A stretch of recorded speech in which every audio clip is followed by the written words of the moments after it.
The following content is provided under a Creative Commons license. Your support will help MIT OpenCourseware continue to offer high-quality educational resources for free. To make a donation or to view additional materials from hundreds of MIT courses, visit MIT OpenCourseware at ocw.mit.edu.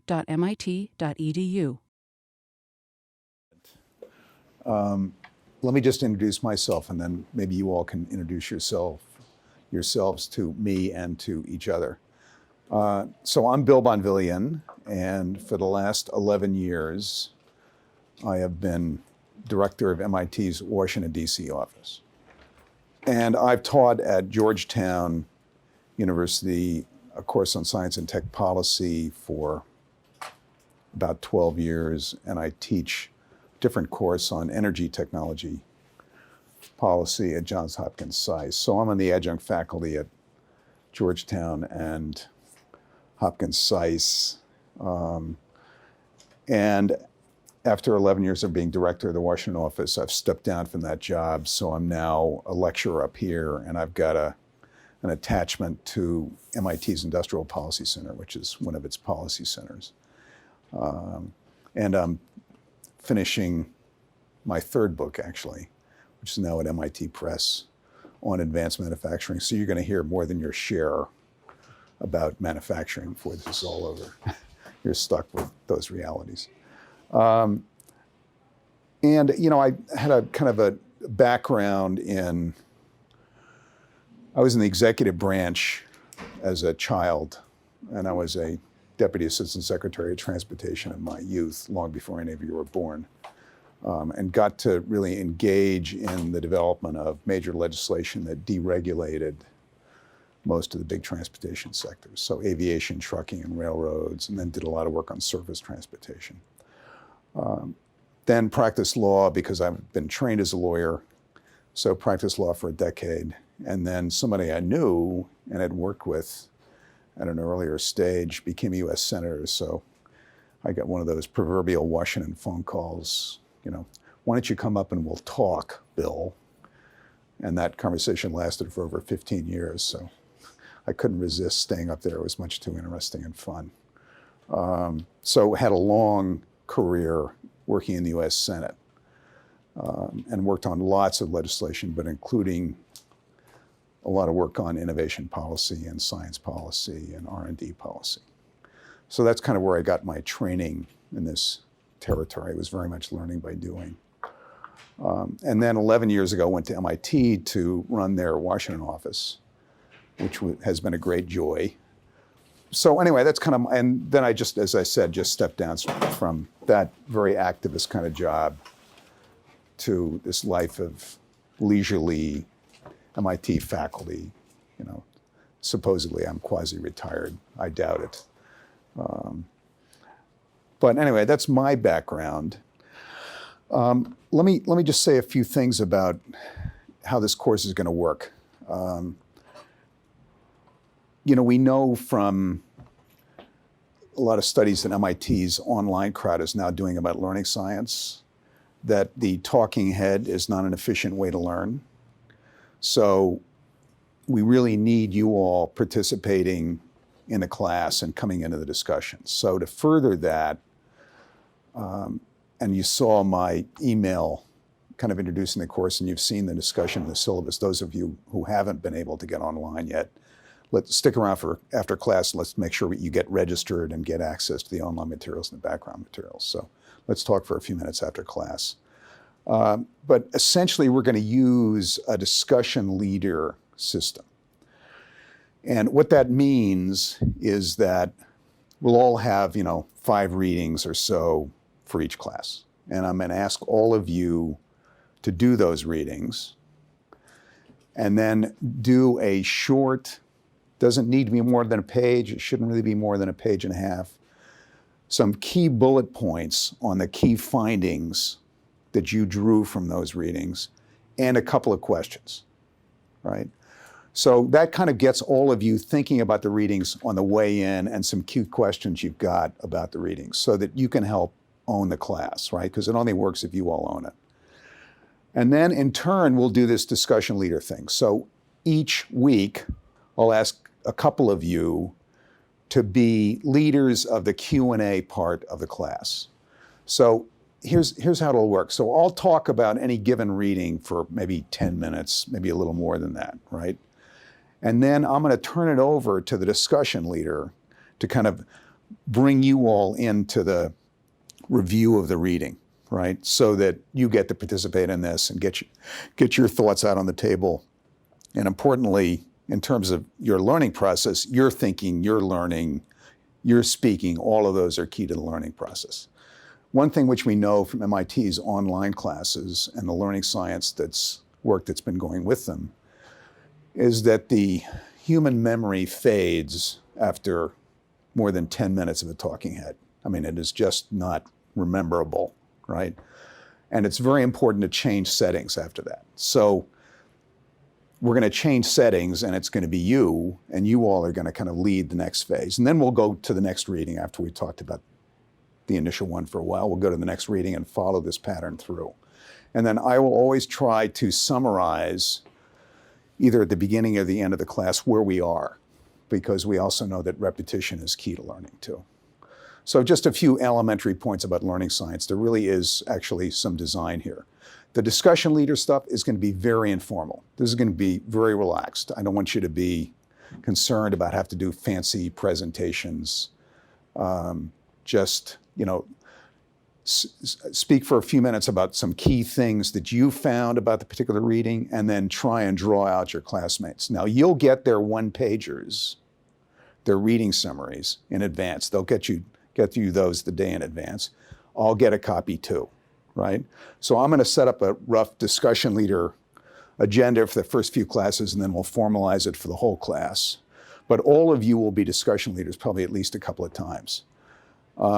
But again, it's very relaxed, it's very informal, and we're just going to be sitting around the table, and I want you to kind of really work to bring your classmates, into the talking. So questions about this? Let me talk about where this class is going to go so you get a sense of the pieces that lie ahead. So the first couple of classes are really introductory. And, today's class, as those of you who were able to get to the site saw, is really about economic growth theory, right? So innovation, growth theory. And that's foundational. In other words, what are the pillars on which studying innovation rests? Clearly, the economic justification is one of the absolutely central and probably the critical one. So what does innovation growth policy, how does it think, how is it organized? And we're going to be reading two very famous growth economists and talking about them. Three, actually, and kind of trying to put together what the basics of growth theory so that we understand that and can use that. Then the second class moves into kind of a second part of growth theory. And we could call this innovation systems. In other words, innovation occurs in a system, and you have to understand the elements of that system. So we're going to talk about that systems approach in next week's class. And then I'll give you two kind of key tools to work with. In other words, based on the first couple of classes, you're going to be able to look at another country, at a state, at a region, and you're going to be able to see how you can evaluate that area's innovation system. What are the factors you look for? What are the capabilities that you look for? How do you assess them? And then in particular, at the end of next week's class, how do you look at them as a system? And then we'll take that framework and we're going to apply that framework and add pieces to it through the rest of the class. So the next two classes are really about manufacturing. So just in case you got the idea that this is just policy esoterica, we're going to have a very real dive into some very real problems that are, frankly, at the heart of the political disruption that's going on now in the United States and elsewhere. So we're going to do two classes on that, right? So a deep very practical, very real dive into a really important and very current innovation system problem. And then we're going to go back and pick up some pieces we started with at the first couple of classes. So we're going to look hard at the US innovation system, particularly the federal pieces of it, right? The federal R&D agencies and organizations that are part of the US innovation system. What is R&D? Research and development. Okay. Don't hesitate to ask questions, by the way. Please, bring those forward. So we'll look at the research and development system. You can call me Steph. Steph? That is easier. Okay. Thanks, Steph. And where did it come from? How does it think? How is it organized? What are its origins? Because we're at MIT, I'll give you a lot of insider MIT stuff, because MIT historically was involved in a lot of this, so you'll collect some good MIT stories, I hope, particularly in that class. But, MIT greats like Vannevar Bush and Alfred Loomis will come up in that class. Then in the sixth class, we're going to talk about kind of the major policy focus in science and technology policy, which is called the Valley of Death. How do you get from the research side over to later stage development, right? And that's been the major policy emphasis in the US system. There's a big chasm there, a valley. Building the bridging mechanisms across has been a big policy preoccupation. So we'll dive into that literature. And we will also look at the fact that the United States actually runs two innovation systems. So we run the innovation system, probably most of you are familiar with places like NSF, right? The Office of Science at the Department of Energy, NIH, right? So that's the kind of civilian side, but then there's a whole defense innovation system that is organized very differently. Lily is nodding her head because we spent time on this in the first class. So we'll talk about that system too and kind of how that works. And then up until class 7, we've been talking about innovation as though it has to do with institutions. But people innovate, not institutions. So innovation is owned by people. It occurs in a very face-to-face environment, right? You can't just understand innovation by understanding the institutions that are sticking their hands into it. In the end, it's a people system. And what does innovation look like when people are running it at the face-to-face level? And it turns out there's literature on this. There's some rules that innovation groups tend to follow when they're undertaking their process of trying to get to a breakthrough. So we'll look at the organization of innovation systems at the face-to-face level as well as the institutional level. And that class you all will own because I'm going to have you all present, a group of you, on great innovation groups. And then we've got the foundations all set, and we're going to start to look at particular segments. So we'll take a deep dive into DARPA, the Defense Advanced Research Agency, and its innovation model. So that'll be kind of a case study. We're going to take a close look at energy technology, and here Martha will help us get through the class because she'll know much more than me. And we're going to look very closely at the life science innovation system that on the federal side is led by the National Institutes of Health and some of the big challenges in that system. We're going to develop an idea of how do legacy sectors innovate, right? Because the computing revolution was brought about by a new frontier, creating a new frontier territory in innovation. But most of the economy, more than 80%, is owned by these established sectors. And it's much harder to bring innovation into those sectors. So energy is like the poster child for that problem, and we'll take a real look at that. And then at the close of the class, we're going to do a couple of, I think, more fun and interesting, out of the blue categories. So we're going to look at the talent base and science and technology education and all the challenges embedded in that developing a strong S&T talent base. And then we're going to take a look at what we could call the future of work. So are you going to have any jobs, right? Are you going to be displaced by MIT-developed robotics, right? That will be, you aren't, don't worry, but that'll be one of the challenges that we're going to look at. Is the future of work stuff? Now tell me your name so I get to know everybody. Okay, Martine. So is the future of work based on Tom Lone's work at Solow? You know, we'll look at, I'll tell you who we'll look at. We'll look at the kind of techno-dystopia movement, which Eric Brynjornsson and Andrew McAfee at Sloan have been doing a lot of work on. And that's, you know, IT is going to replace a lot of work theory. We're going to look at David Otter, who's a wonderful MIT economist, and we'll read several things from David. But he's looking at all kinds of economic effects on job creation, including from manufacturing.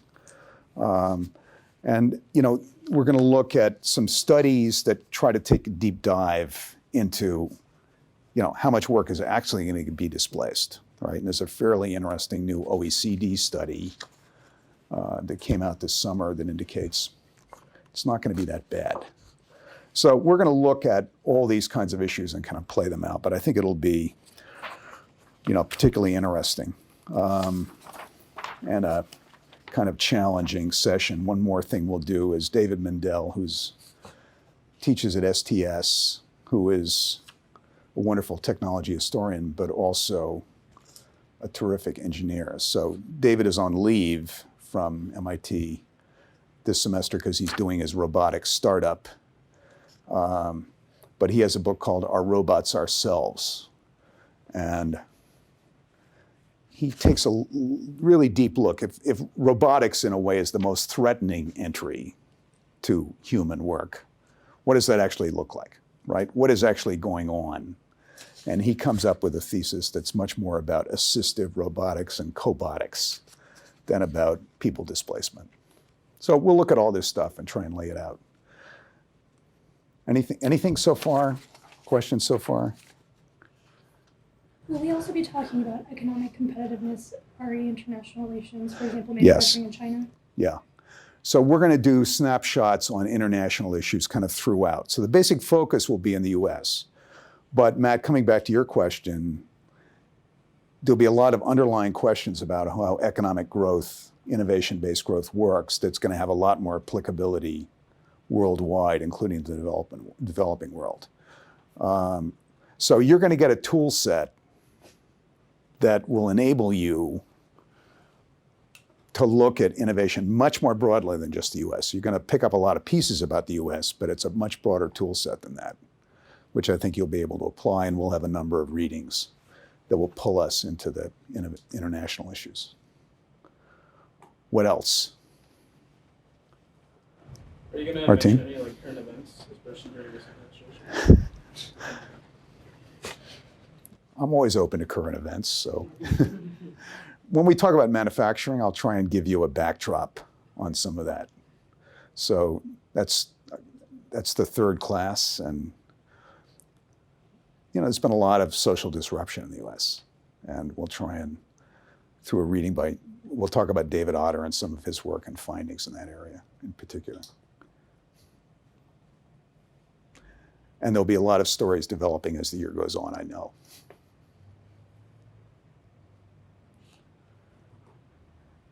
Anything else to start? Yeah, question. So Rashid, right? Yeah, that's Good. All right. so when you go through innovation systems, are we going to talk about methods or ways to kind of change and alter them, or are we just going to? You bet. Okay. You bet. None of this stuff is locked in stone. You know, I hope all of you will do startups at some point in your career. I hope all of you will be involved in innovation policy and issues. And part of the tool set you're going to get is how to think about those innovation systems and how to think about organizing them in an optimal way. If anything, that's the key thing I want to convey in this course, so that when you're running this country, you got an agenda ready to go. Anything else? All right, so I'm going to do more talking in this class. I'll do less talking in future classes. Hold me to that. But let me kind of summarize what we're going to see in today's class. So we're going to talk about Robert Solow, and his contribution is to think about a critical factor in innovation, right? A direct innovation factor, which he refers to as technological and related innovation. So that's a term that I want you all to recall, technological and related innovation. We're going to use that a lot, and we'll talk in a minute about what it means. And then we're going to talk about another great growth economist, Paul Romer. He was at MIT for about a year and then ran out. He's a character, and we'll talk about him too. But he comes up with our second direct innovation factor, human capital engaged in research, and we'll talk about what that means.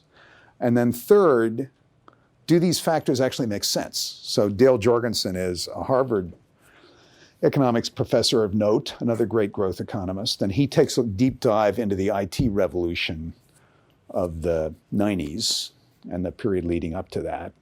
And he essentially concludes, yeah, this was technological driven, innovation-based growth. It drove a huge growth in the economy. And then we'll have fun with a little study by Merrill Lynch, which is an investor's look at innovation and how do investors think about investing in innovation. And then we'll look at I asked you all to look at NSF indicators.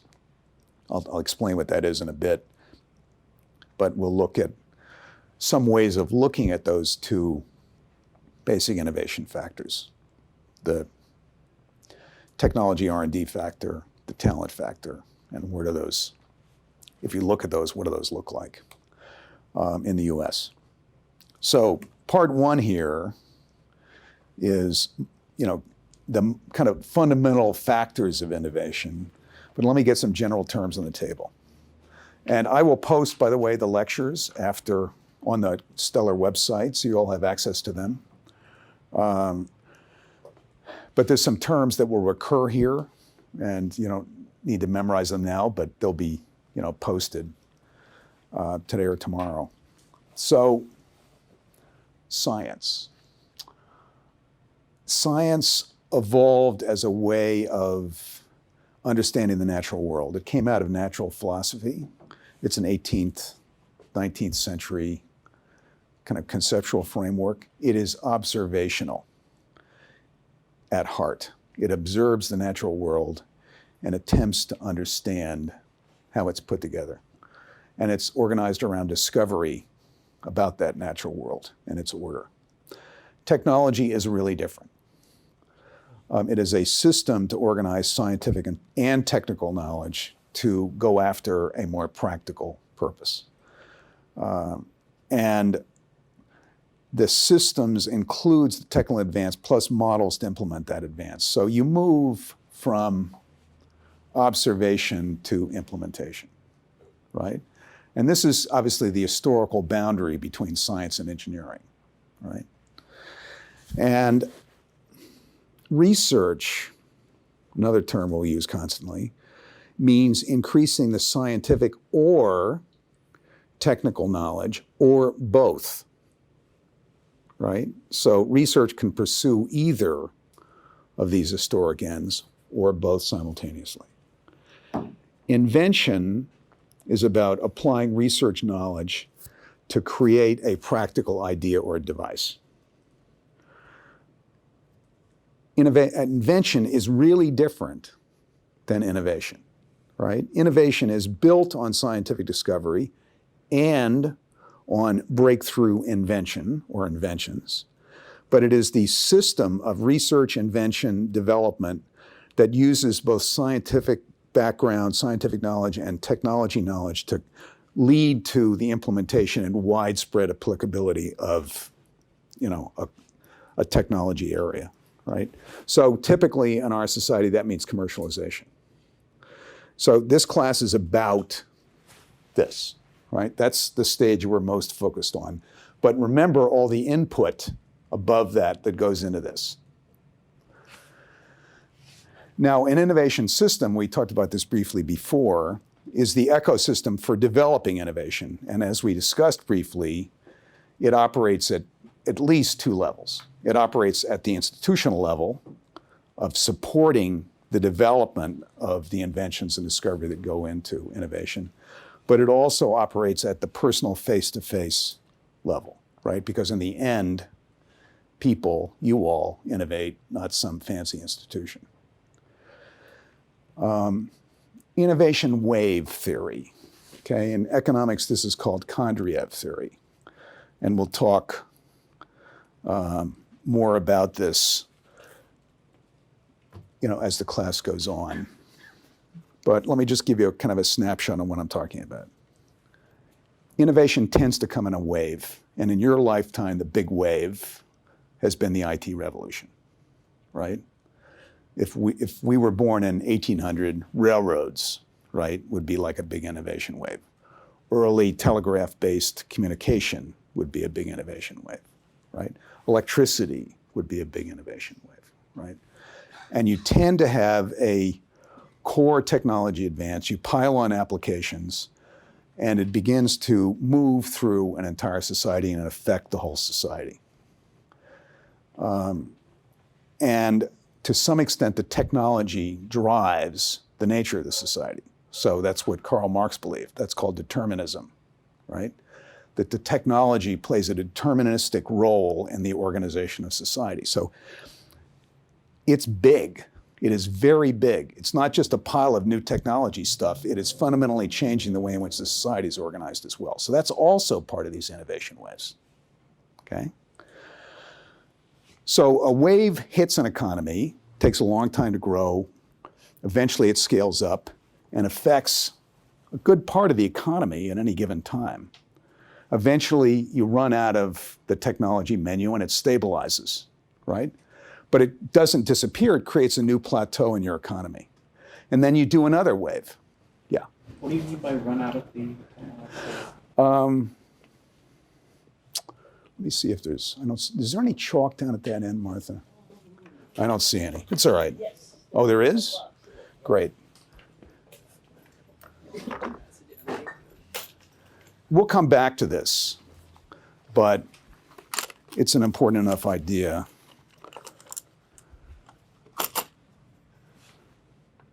So there's a slow buildup, and then there's a rapid buildup, then there's a bubble, then there's slower scaling, and then eventually you reach technological maturity, right? Sort of three scales, this is where the bubble is, right? So the IT wave, right? Somebody, I don't know where this starts. Maybe it starts with Babbage in the 19th century, right? But let's start it with the ENIAC computers at the end of World War II, 1945, 46, right? Slow scale up. Then you hit the 1990s, and then you have very rapid scale up, right? And you probably had some sense for what that era was like, but it was a period of remarkably big growth rise, big increase in GDP growth rate, accompanied and driven by a big gain in productivity. We'll come back to that term in a bit too. Then there's always a bubble, right? So if you all are investing in innovation waves, right? If you go into the financial sector and you're investing in innovation waves, trying to ride them, you want to start at about here, ride it all the way up, but never forget that there's going to be a bubble. There is always a bubble. In every innovation wave so far, there's always been a bubble. So in the IT revolution, that was the dot-com bust of 2001, right? And then we're in a long period of continued technological advance, but not at the rate of the 1990s growth period, right? And you can think about different generations of companies that come along and play different roles here. And then at someday, and IT may be different, but someday we'll reach a certain amount of technological maturity and the growth rate will stabilize, and then we'll do something else, right? So that's kind of what a wave looks like. And again, you build into your economy a series of mesas or plateaus which don't disappear, you just go on to the next innovation wave. This is the way economies grow, right? through these innovation waves. So it's a pretty important concept. And if you can get your technology advance into an innovation wave, then it kind of goes on autopilot, right? And all these things start to occur. So that's what we're desperately trying to do for energy. We're trying to get it scaled up enough so that it can take off, go on autopilot, and just kind of happen. So you had mentioned that there was a bubble present. Wouldn't that, the bursting of that bubble or deflating, depending on the situation, wouldn't that affect this growth? Yeah, it wipes out lots of the dot-com startups, right? They die, right? And only the stronger companies with more solid, enduring models survive, right? So always anticipate the bubble and get out in time. That's the key. I mean, VCs have a different perspective. They see it as two bumps. They see it as one baby bump and then a huge bump. So for the 90s, it was like, it would cost you like $70,000 to buy servers. So like those businesses took a lot of capital to start. And so people get really, really excited. And so they start to invest a lot of money and then they expect the bubble. And then no one wants to invest because there was just a bubble. And then people keep innovating in the technology until it's perfected. So an example of that is like once you have the mobile phone in 2010, then you can have a lot of apps and have a lot of disruptive innovation. So VCs usually look at it as two bumps, but the second bump is usually just massive and very small. Right, and you can look at this as a couple of bumps, but not quite in the way, Martine, that you're describing, but you could look at this rise and then this phase as kind of two different pieces too. So that's another way of looking at this. Rapid growth, more stable growth, with different firms typically involved in the two.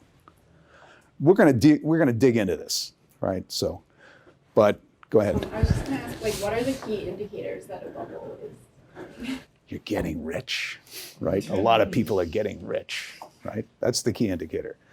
In the IT revolution, everybody got a lot better off. So all quintiles of the society ended up with a significant gain. You know, the upper middle class as usual gets the biggest gain, but everybody went up in that time period. I'm stealing my own thunder from later in the class, but and actually we'll deal with some of this when we talk about Jorgensen. We'll get into productivity and GDP growth, so make me come back to this. All right, so we got through innovation waves more or less, with more to come. And then we talked earlier about this valley of death concept, right? The gap between research and later stage development that has been the main focus of public policy in the innovation field. One of the things about this class is that you're going to realize this is only one part of a much more complicated and richer story. So we're going to be telling a lot of stories in addition to this story, but that's one of the stories we're going to tell. So any further questions about this? I just wanted to get some basic vocabulary kind of out on the table. Let me say a few more introductory things. The relationship between science and technology. Really, before the mid-19th century, technology wasn't really based on science. It was based, in a way, on tinkering. And that's not to say that science didn't enter at some critical stages. It does, but the initial invention moments are technology types fiddling around in the 19th century and late 18th century, equivalent of a garage, right? So science is not far enough along to be able to give birth to technology for at least a large part of the 19th century. But now we're in an era where basic science definitely can give rise to technology. Now, a friend I know pretty well named Lee Buchanan, who was a former deputy director of DARPA, would always insist that, yeah, that's all fine, but I'm running DARPA and I get nothing out of basic science. I could drop all that funding and never miss it, he explained to me one day. So, you know, I think he's wrong, but you should know there's a debate about this, including in our most famous advanced technology agency. But I think in the end, the evidence is strong that science can now give rise to technology. But keep in mind that technology still gives rise to science. And we'll talk about what that means in a bit. Now, here's our first MIT great, forgive the MIT-centric focus here for our colleagues from other institutions. You'll have to bear with me. Robert Solow won the Nobel Prize in Economics in 1987 for essentially developing growth economics. I mean, he created an entire field of economics. And he's just a wonderful human being. He's still around. If you ever get a chance to meet him or listen to him, don't miss it. It's one of the greats. Forget the Nobel Prize. The really important prize is the President's Medal of Technology, right? The only economist who's ever won the President's Medal of Technology. There he is getting it from Clinton. It's really unusual. His work is so important in its implications for technology development that he gets the technology prize too from the president. I can't tell you what a nice person he is. I once watched him testify in front of the House Science Committee. And, it was like, God has entered the room. Solow's come into the room. And the committee all knew that innovation-based growth theory comes from this guy. And, they were just incredibly complimentary. And a congresswoman who was like the number 2 or 3 on the committee, so her questioning was fairly early. And she turned to him and said, Doctor, for the purpose of this hearing, what should we call you? Nobelist? What term should we use for you? And he kind of leans back and he says, well, I was a tech sergeant in the Army and during the Korean War, and I really came to like the title Sarge. So maybe you could call me Sarge. And there's this, fancy congressional, committee calling Robert Solow Sarge for the rest of the hearing. It was absolutely he had them eating out of his hands. He was just funny and charming and incredibly thoughtful all at the same time. So he's quite an amazing figure.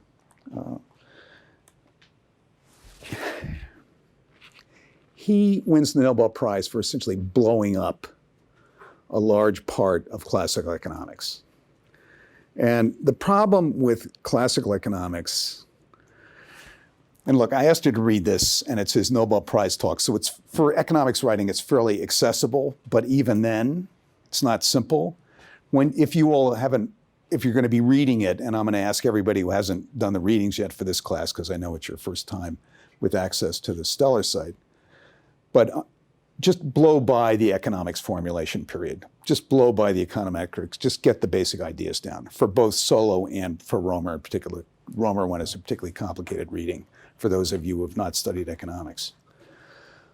But he goes after classical economic theory, and just to summarize in a simpler way than is really fair to classical economics, classical economics asked when an economy is capable of steady economic growth. And they never came up with a good answer. The formulation was when the national savings rate, which means income saved in the economy, equals the capital supply, capital output ratio, and the rate of labor force growth, that's labor supply, right? Then you get growth. That was the theory, right? So let me simplify that even more.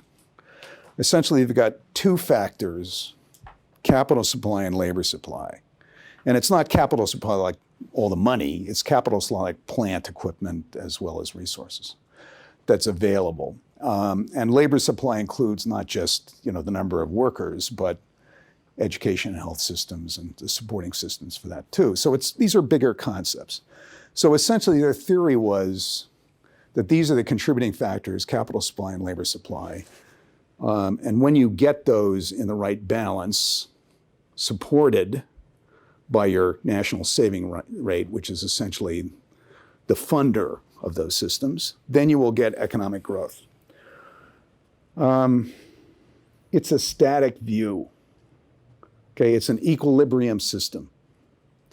And these factors have to be in the right balance. They constantly tend to throw each other off for growth to occur. So you explain a business cycle from this. I mean, not really, but that's what it attempts to do. And capitalism becomes just periods of alternating, improvement and gain and decline, right? So it's a business cycle kind of explanation. Worsening unemployment and then labor shortages, right? Everything is throwing each other over time out of balance. It is not a dynamic model. I should explain that classical economics, it basically starts with Adam Smith and lasts until really the post-World War II period.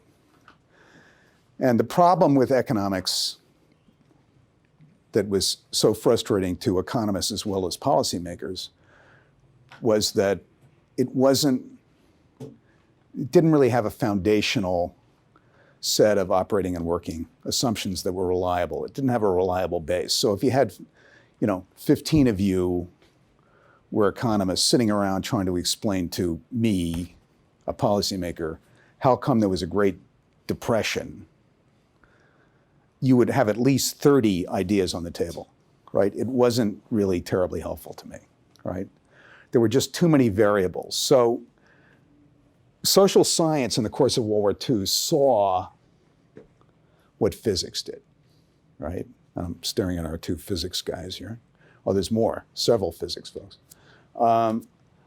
Physics in that pre-World War II period attempts to get down to basic, known, scientifically established, currents of fact that can be demonstrated and known. So that's the whole particle physics endeavor, right?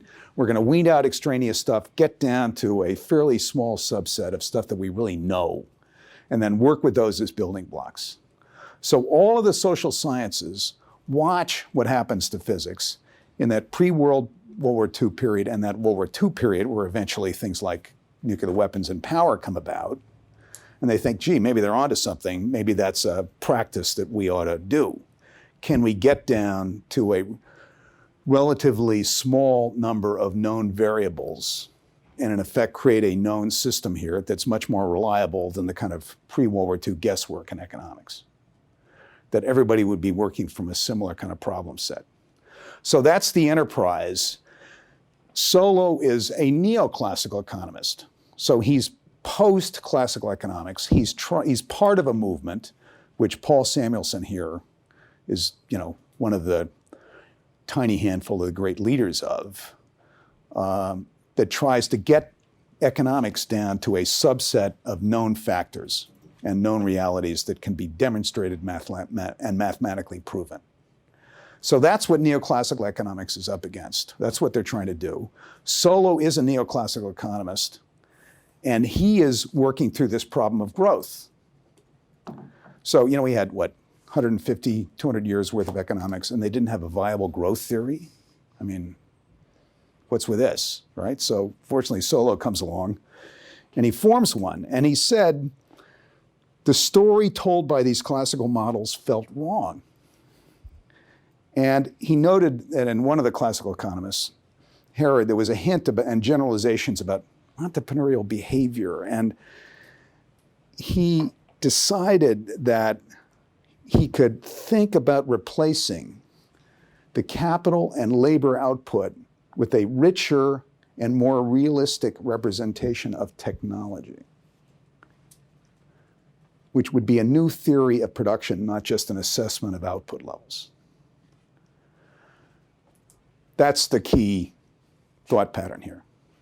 So it's not that capital supply and labor supply aren't important, right? They remain important factors, but they are not close to as important as this more realistic representation of technology, which he also calls, as I said earlier, technological and related innovation. So it's not just the technology, right? It includes that bundle of stuff around the technology, like process and business models that enable it, okay? But in the end, it's technology-based innovation that becomes the heart of economic growth. And Solow does a 50-year review of the US economy. And he concludes that in that 50-year time period,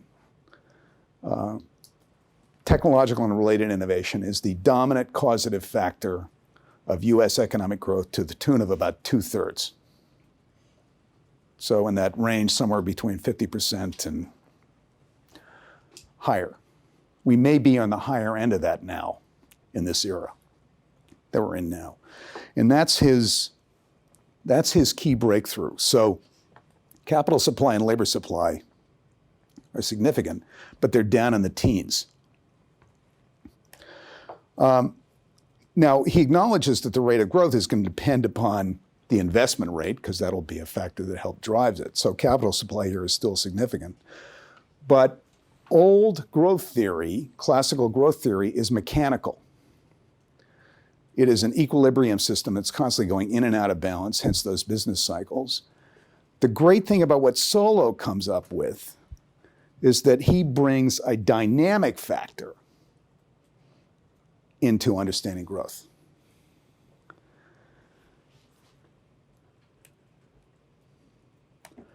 I'll skip some of this.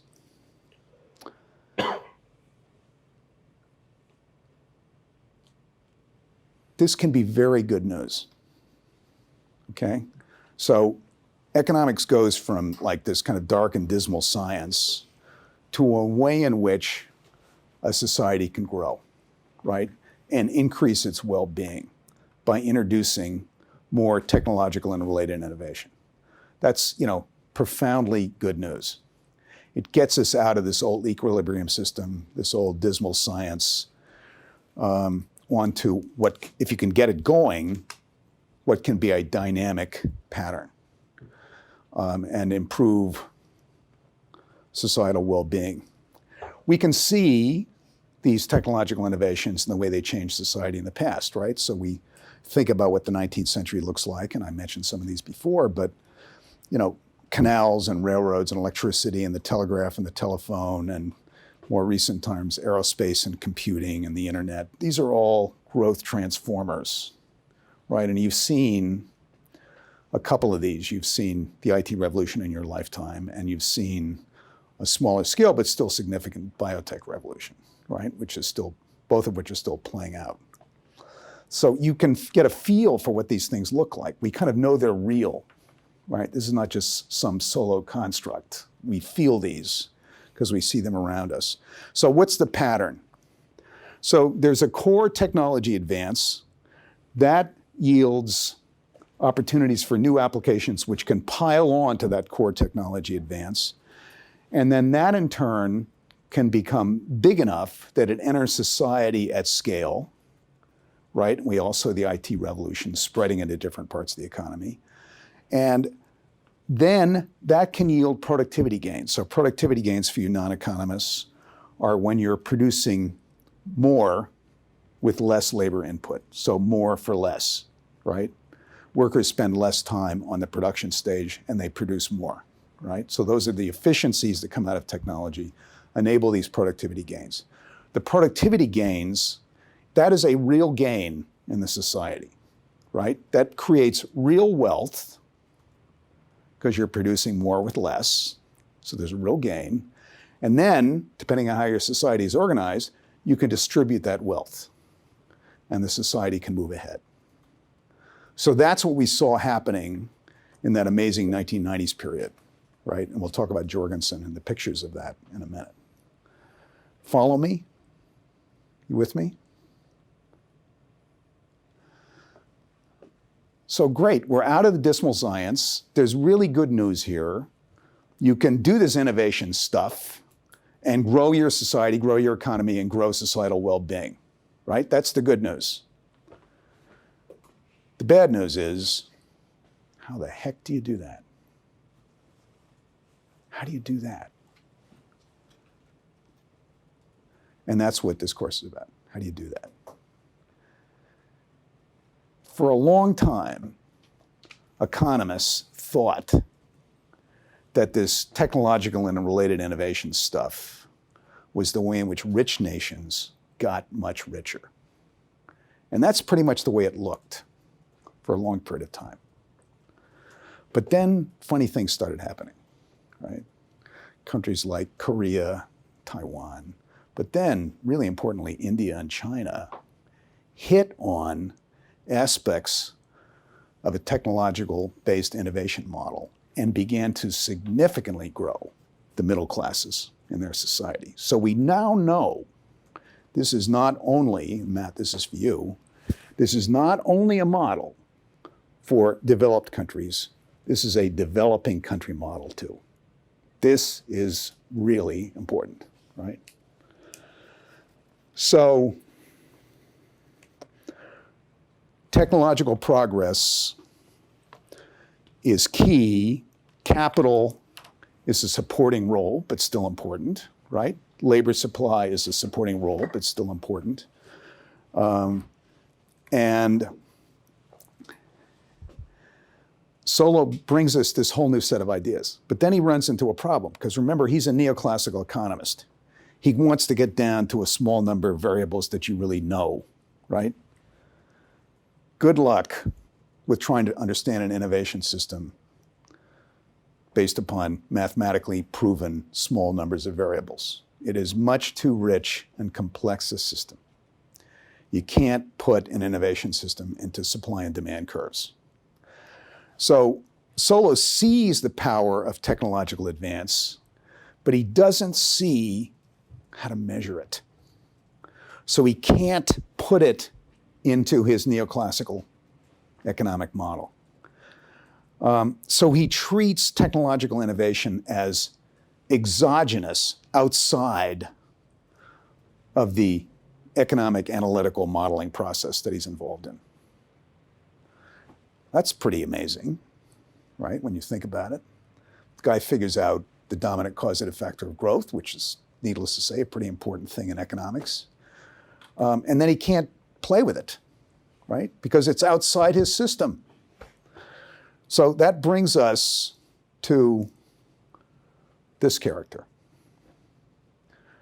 And this is Paul Romer.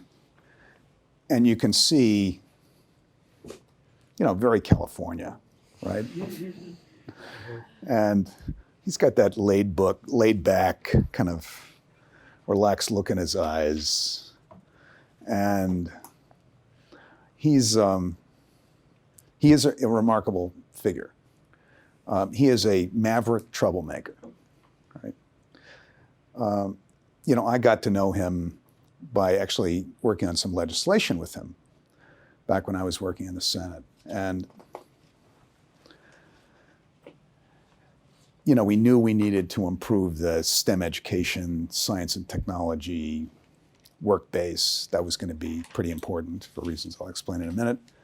And how would you do that, right? So I'm a Senate staffer. I'm thinking, gee, we're already spending, you know, X billions of dollars on fellowships for you guys. And, you know, then we're going to have to find billions more and increase the number and expand the base. And it's going to be incredibly costly, and I'll never get this passed. So, you know, Romer is thinking about all this stuff and writing about it, and we'll read something else of his late in the class.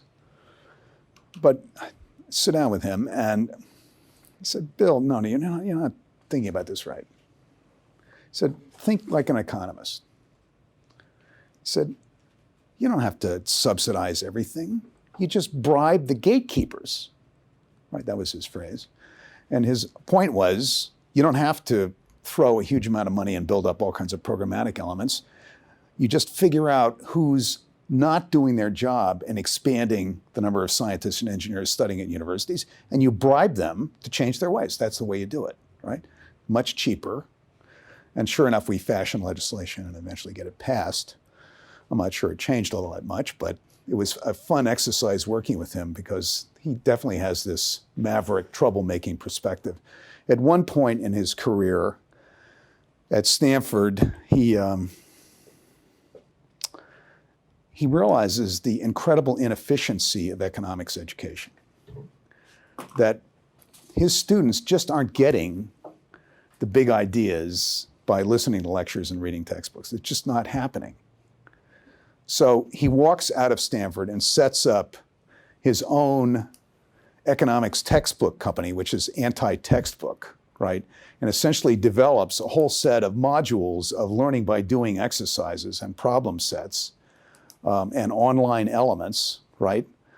And so you don't get a textbook. Yeah, you get something with a textbook, but you get all kinds of online pieces that you do constantly in getting through this. So he completely blew up the whole economics textbook industry and has forced an absolutely fundamental reform. And then he went out and proved, yes, my new system here works better than Paul Samuelson's and everybody else's textbooks because people are absorbing the core ideas and be able to work with them much more efficiently.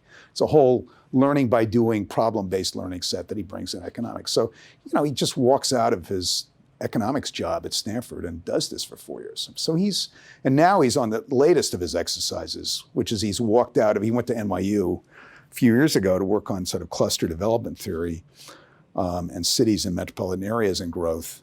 But then he left that, so he's now chief economist for the World Bank.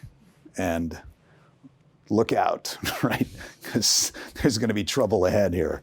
He's going to change that place, I'm confident. But let's talk about the ideas that he brings to our problem.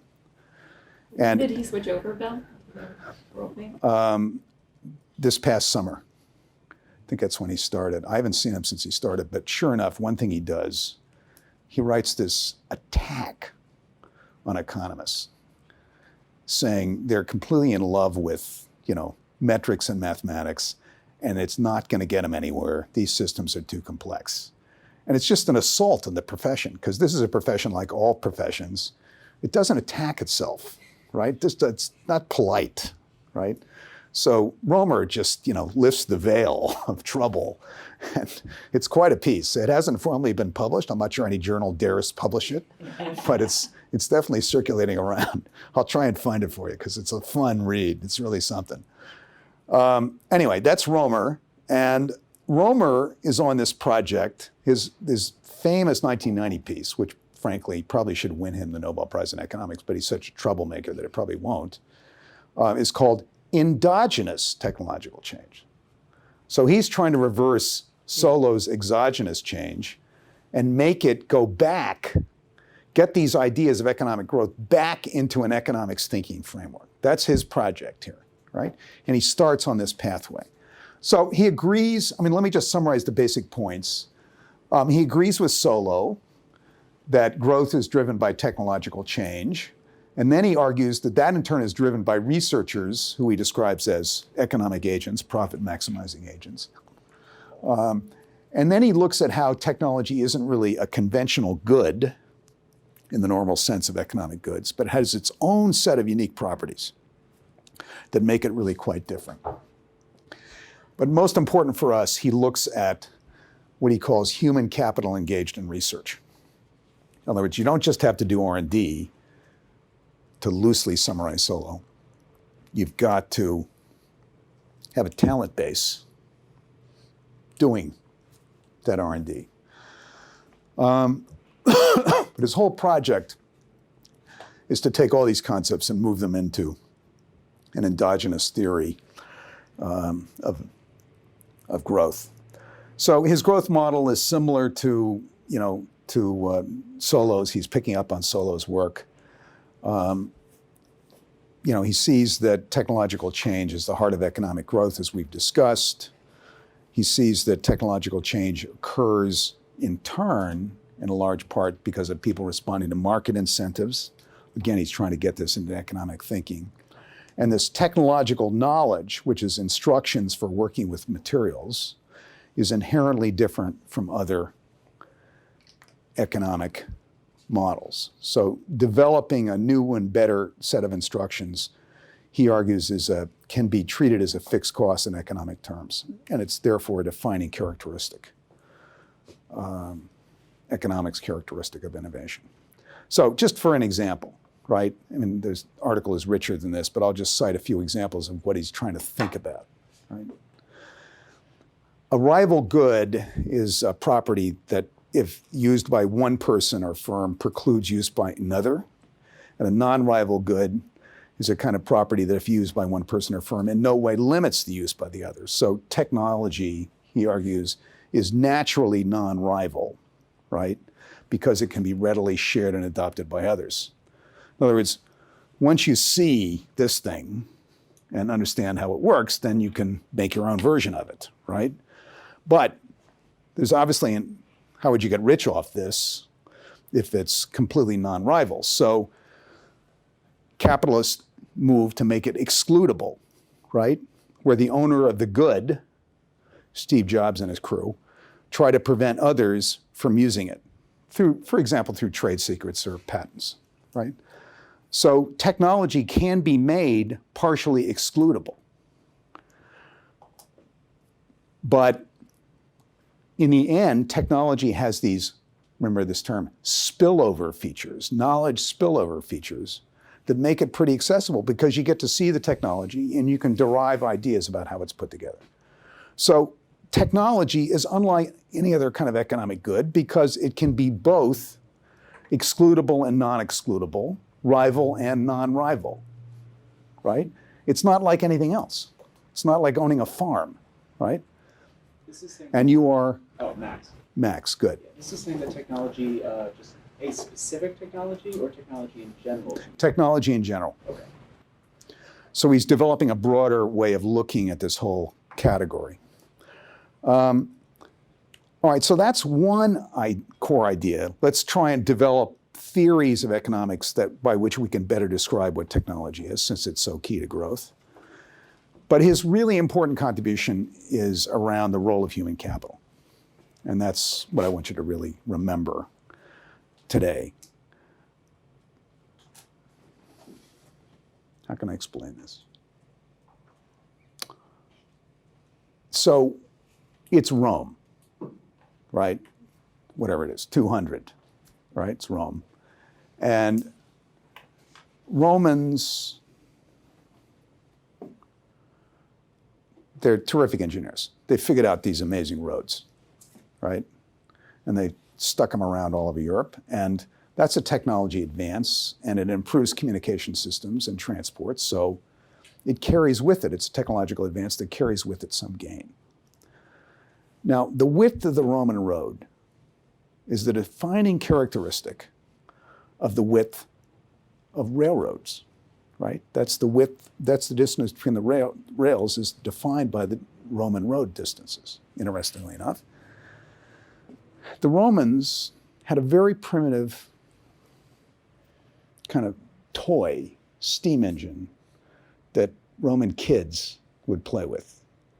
And it had an axle and had this, little, you heat it up with a candle or something, and then this little thing would spin around, puffing away because it would, water would boil and so forth, and would sort of spin around. Romer would say that the reason why Romans didn't take the step of putting rails on their roads and sticking the steam engines on the rails was that they did not have enough human capital engaged in research. In other words, they didn't have a big enough group of people that were talented and well-educated that were figuring out how to move this toy steam system to an actual technology advance, moving through the invention and innovation stages. So the human capital engaged in research was the critical determinative factor about why they didn't put these pieces together, right? So it's not just doing a bunch of research. You've got to have the talent base doing that research. And that will be a determinative factor in whether or not you're going to get to the stage of technological advance. So you follow me? So it's, again, that phrase is human capital engaged in research. If you lack human capital engaged in research, you get economic stagnation. All right, let's do another picture. Medieval Europe, right? Let's face it, there's no human capital engaged in research. Maybe a few alchemists, poking around in dungeons, right? That's it, right? So what is there economic growth in medieval Europe? Not really, right? I mean, they learned something about castle building, right? But a lot of that came from the Romans anyway. economic growth basically consisted of, hiring a motorcycle gang and, putting on horses and riding over to the next guy's castle and looting the place. That's how you got gain, right? That was the economic growth model. It was stealing, right? It was like piracy, right? There was no economic growth model. So it's not until the Industrial Revolution that you get a significant amount of human capital engaged in research that's going to be able to nurture these technology advances. So we know we have our second innovation factor now. The first factor, Solow. And again, I'm summarizing here. You got to do R&D, right? Technological and related innovation, you got to do some R&D. Romer, the second factor, human capital engagement research. You got to have the talent base. Behind that R&D system, behind that technological advance is going to be the talent base. So that gives us two factors. And you guys can now look at any country or society or region, and you can now say, oh, I can start to look at that. I can look at, hey, are they doing a bunch of R&D? And two, what's their talent base like, right?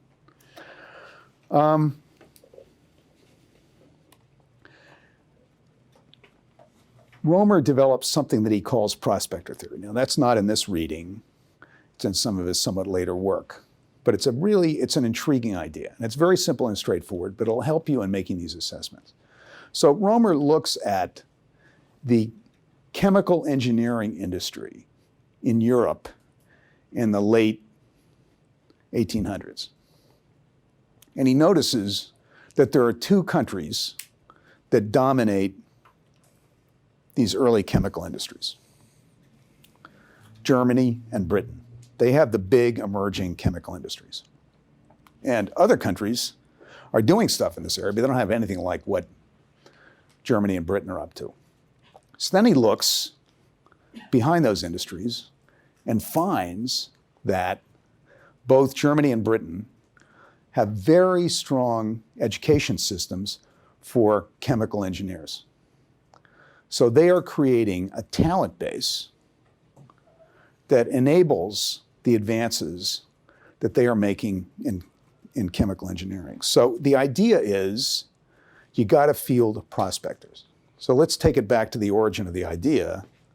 So it's the California gold rush, and it's 1848. It's not 1849 yet, right? It's 1848. And you've got, 5 or 6 people hanging around the Sacramento River, occasionally sticking a pan into the river.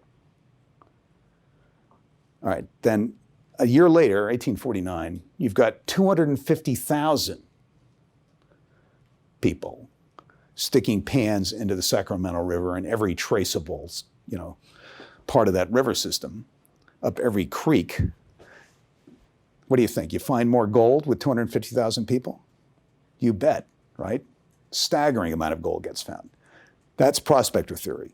In other words, and it's a little more sophisticated than that, but you're going to find more gold if you've got more prospectors on the problem. Now, you have to train those prospectors. It can't be totally amateur hour. It's much better if you have trained, sophisticated prospectors like Britain and Germany did with the chemical engineering sector. So you need that human capital engaged in the research system. If the human capital is driving cabs, it doesn't do you any good. You've got to have that human capital engaged in that system of research. So you can then now make a further extrapolation on what Romer's thinking about, right? You have a way now of looking at fundamental strengths of an innovation system, its R&D system, and the talent in that system.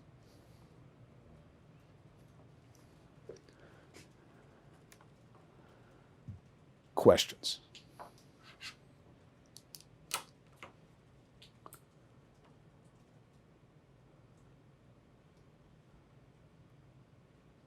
To what extent does his theory include questions of inclusion? Really good and timely point. So if Romer is right, and you want a large number of well-trained prospectors, and you're fencing off significant parts of your society from that prospector pool, you're doing something really stupid, right?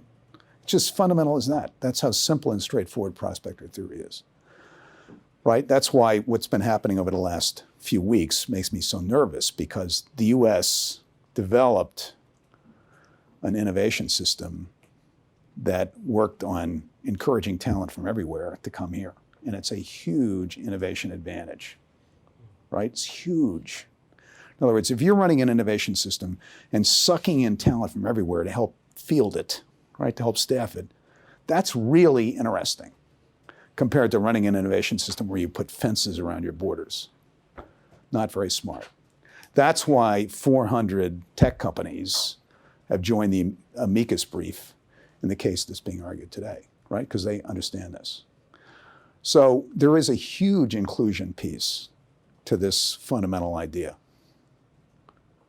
Rashid? Is there a too many cooks in the kitchen upper bound? Yeah, I don't think we're there yet. It's always an important question. Does a society have too much innovation going on, right? And I think we're not remotely close to that. I don't think we're close to that, right? In other words, if technological and related innovation is the key driver for growth, and we've got, 2% growth at the moment, maybe improving the innovation system might be a way to improve our growth rate. Therefore, one way of looking at that is to get more prospectors on the problem, right? So, that's a simple-minded idea, but the prospector theory is pretty straightforward. Out of curiosity, what would it look like? Suppose we did have too many, like you were saying, too many cooks, what would it look like? I think we're just so far away from this that it's not really worthy of thought. Look, periodically in the science community, there's panic about, heavens, we've trained too many physicists, right? They're only going to be able to drive cabs, right? That we're in an oversupply situation. And every once in a while you get, cycles that frankly largely resemble the business cycles that tell us that we may be at those stages, and panic hits the science community that we're training too many numbers. But if we go back and think about what we've been learning here, which is that technological and related innovation is a dynamic factor in your society and your economy, right? It is core to the way in which you grow. Then the talent base is a dynamic factor too. And you don't want to restrict a dynamic factor because you're going to limit your dynamism, right? Don't shut down dynamic factors. Let them thrive. The key here is not the problem science has, it's not able to extrapolate to a larger use of its talent base, right? Just because there may not be enough jobs in formal academia for all of the scientists we're training doesn't mean that there aren't really important functions and roles they can play elsewhere, right? So 2/3 of US scientists and engineers are employed by manufacturing industries, right? That's where actually most of the jobs are, right? Not in the academy. And yet the scientific community views it as, it's the academy, and that's where the oversupply problem is. But maybe the key here is equipping that talent base with a whole new set of tools that enable them to play a broader role than simply supporting the academy, right? Maybe that would be a smarter talent-based training idea, right? Maybe you give them, entrepreneurship classes so they can think about starting their own startups. Maybe they get business minors, right? So they can do startup stuff. Maybe they get other kinds of training that gives them additional skill sets in addition to kind of classical research skill sets. I think that would probably be a better answer than attempting to restrict the supply. The historical US growth rate is 3%. That's starting to look pretty good because we haven't been there for quite some time. It makes a big difference. You all probably don't remember this too well, but the dynamic quality and feel of the US economy in the 1990s was very different. The sense of opportunity that was there was very powerful, and it was pretty pervasive throughout society. And if technological and related innovation drives growth and it's key to a higher growth rate, then the task is not how do you shut that down, but how do you get back to a higher level growth rate, I'd argue. My concern would just be like, not too many cooks in the kitchen, but too many empty kitchens. It's like debatably the most problems of today are probably like energy, water. But like most people right now, 60% of the people that's sitting at MIT study like computer science. I'm pretty sure like energy, nuclear departments with like 15, 20 people Per year. Yeah. So it's like, you know, there's a lot of empty kitchens and they're like the most important problems. But also like from the capitalist perspective, like you want a monopoly, so that's like the place you want to be. If you discover fusion, you become a trillionaire. So $38 trillion market for energy. Most likely they wouldn't capture the whole market because it's too hard. So you want to go into the path of least resistance. But ideally they get 10 trillion, 2 trillion if they just license everything. So I mean, and the next trillionaire will probably be in like space mining or something like that. So. Yeah, I mean, that's an interesting idea, right? And I do think that we do have too many empty kitchens at this point, right? That need staffing up, frankly. They need a path to growth. And, you know, getting to fourth generation nuclear power, I mean, that's an absolute core climate strategy in my view, but I think it's increasingly widespread at MIT, right? And we're not staffing that revolution up. In Romer's terms, we're not putting enough prospectors on the problem. It's increasingly hard to organize startups that do something other than software and biotech because venture capital is just doing too well with those models. And look, there's nothing wrong with software and biotech. It's important stuff. So there's nothing wrong with what they're doing. But we are not funding other technology sectors. So we don't have a broad-based approach on technology advance. So your metaphor, Martine, of some empty kitchens, we're emptying our kitchens on, quote, hard technologies where you'd have to manufacture something because the scale-up process is much harder for the financing system to muster than scaling up, a software startup where its infrastructure is in the cloud and doesn't cost anything and can scale up very quickly with very limited amounts of capital. It's much more complicated to stand up a new energy technology. It's a longer term project and it's a more expensive scale-up process. So we're not doing those. So we've got a gap, and we'll talk about this in the next class, in the innovation system that's yielding a bunch of empty kitchens around our economy, whereas I'd argue what we want to do is fill those kitchens up, but they've got to have a pathway to success as part of that. That you follow me? Does that add up? Is that what you're after? Yeah. Okay. I was just gonna say, I like your point. Terra, right? Terra, yeah. Yeah, okay. I feel like it kind of plays into this innovation wave idea, where people like sort of flock and leave different kitchens to go to the one kitchen, and then meanwhile there's all these empty kitchens that no one's going to right now, and then perhaps that's when the bubble busts, and then cooks redistribute maybe. Right, and look, if we could get energy onto the wave, right, it would make all the difference. We could do it, right? So if we could manage to get it into this phase, and we're not, we're still in the build-up phase, but if we could get here, that gets to be really interesting. I was actually thinking about that energy phase. You mentioned that first phase is like between 40 and 50 years, and like at least for fusion, it's been about the 70s and 80s, it's like really getting big. So we're not there yet. We're getting there actually. Yeah, Max, I follow fusion a lot because MIT has been so involved in this. So that's been one of my more fun adventures in recent years, is working with your fusion team on some of these issues. But you're right, the technological advances that could actually scale this thing actually now, I think, for the first time appear in sight, become plausible. It's still a long-term project, but I think we're a lot closer than we were a decade ago. I guess the reason I bring it up, and thank you everyone for your input, is because I took your science policy bootcamp, not this IP, but the previous one, and I was disappointed at the lack of consideration for cultural values in promoting R&D in science and technology. And I guess in conversations like this, I'm always sort of prone to think about the values that we promote as a society, both in the United States and across the world. and the societies that they propagate, and how those impact, I guess, the projects that are funded or not. It's a lot of, basic theories of governance in, for example, say, development, right? There's a limited number of resources that an organization can apply to, whether it's public, private, etc. And what we as a society value and how we brand that value and how we make it appealing and interesting to the regular consumer is of great concern to me, especially because science is not something that's accessible or exciting to most people. Yeah, Stefan, you're right on a whole series of big important problems that we need to keep bringing into this class discussion.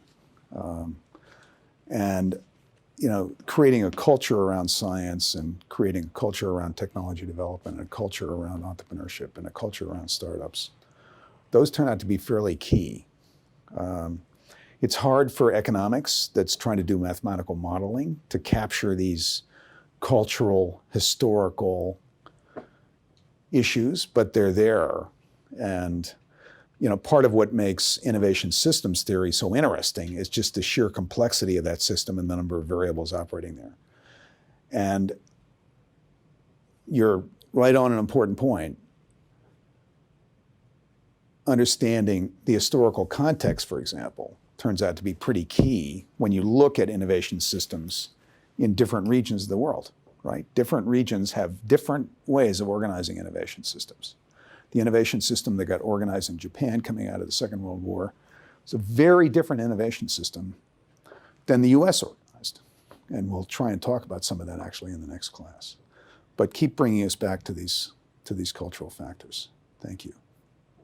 Martha, you've got a question? I'm going to briefly say, it's not really a question, but that, politics and leadership clearly plays a big role here, and why haven't we, not to dwell on energy too much, but, been able to pull off the Manhattan Project for energy or the, getting somebody to the moon. I mean, those were clearly having the leader of the free world stand up and say this is a priority would have been useful, right?